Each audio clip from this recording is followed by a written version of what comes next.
gaming in large classrooms.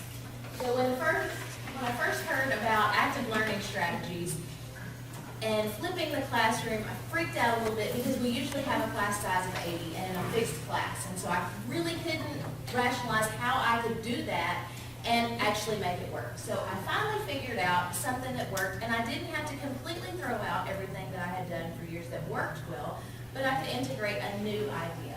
So this one is name that infection control, and as nurses, that's one of our first things that we talk about is safety with infection control to prevent the spread of disease. I just came from the hospital, so hopefully I did my infection control like I was supposed to today. So the first thing we do is we'll present the content for this particular lecture. It's presented for them on a flipped classroom idea, so it's all on D2L. They have the required reading out of their textbooks, and then I will review those must-knows again when we get to class. So we will use the first little bit of class time to actually reinforce the content. So they will have had it 3 different times by the time we get to the game. Then we're going to actually apply. So what the instructions are is we'll take volunteers and pair them up in groups of 2 or 3, tell them to go get your flashcards, 1 of each. So there's 4 different infection control measures that we're going to be looking at. I will read a patient scenario. They work together as a team to come up with their answer. And when I ask them for, okay, tell me what you think it is, they'll show me their flashcards to let me evaluate their level of understanding. It takes about 5 minutes for this one, so they really don't have to get up and move around. So this is just some scrap paper that we found. I found light colors that I can make enough for the whole classroom. We recycle them, so it's super cheap, and it's easy to do.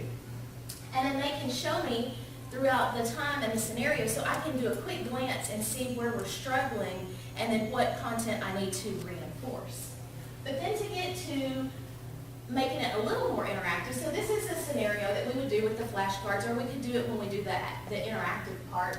An 88-year-old female patient reports to the emergency room from the nursing home with complaints of cough with green sputum, fever, and malaise times 2 days.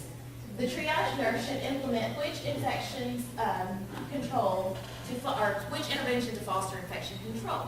And so they have to take what they know and apply it to this scenario, and that's why they get to work together in teams. And so this is one of those that we'll use with the flashcards. But then when we put it in action, so I will ask for 3 groups, or 2 groups of 3. And so there's going to be a setup in the front of the room, a setup in the back of the room, and I'll have privacy screens with their personal protective equipment that they can choose from. So it's a variety of things that we would wear in the hospital with actual patients, and so they get to choose based on the scenario. But before we get started, I always remind them it's a safe place to be wrong, because our students do not want to be wrong ever. They know it, they're proud to shout out how they know, but if they even have an inkling that they might not be accurate, then they're hesitant to play. So we make sure they know it's a safe place. And it gives an opportunity to learning, and we get new volunteers with each time. So here's a picture of some of the supplies, and I'll have all the different things that they can put on. And they'll go behind their screen. And their instructions are they are to work together and to evaluate a scenario that I will read, and they are to work as a group to decide which infection control measure it is, and then they will dress one of the 3. And so as they're getting dressed, those in the class, I will say, okay, quietly, don't tell, show me your cards. So they'll show me what they think it is. And then we'll have them come out after the 2 to 3 minutes, and they will present what they chose, what infection control measure, but then they give us the rationale. Why did they pick that? Because it's not just a standard answer for each one. They can pick and choose the items that they will wear based on what they want to do. And then we have a few small prizes just because it's fun. And so the benefit is it reinforces our content, it gets them involved, it promotes teamwork and collaboration, which is huge in nursing. And then I get the opportunity to do a little formative evaluation as we go, so that I can clarify those muddiest points or those must-know essential concepts. So, and that's that.